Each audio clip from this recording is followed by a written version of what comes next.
যে মুসলমানের বাচ্চা হইয়া কয় নমাজিদের সাথে তার কোনো সম্পর্ক নাই, যে মুসলমানের বাচ্চা হইয়া নাস্তিকদের ব্যবহার করে নমাজে বাধা দেয়, কয় নমাজ লাগে না, এরা কি মুসলমান না ইহুদিদের দলাল?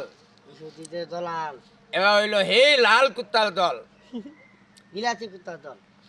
এবার হাসন নশোটা কার সাথে হবে জানেননি? এদের হাসন নশো হবে ফেরাউন, নমরুদ, সাদ্দাত, হামান, এদের সাথে এদের হাসর হবে। যে সমস্ত মুসলমানের বাচ্চা, যে সমস্ত মুসলমানের বাচ্চা হইয়া নমাজ পড়ে না, অথচ নমাজি মানুষদেরকে টিস্টাস করে, নমাজি নিয়ে তামসা করে, এরা হইল গিয়া আদতে ভারতের দলাল, ইহুদিদের দলাল, মুনাফিকের দলাল, মুশরিকদের দলাল।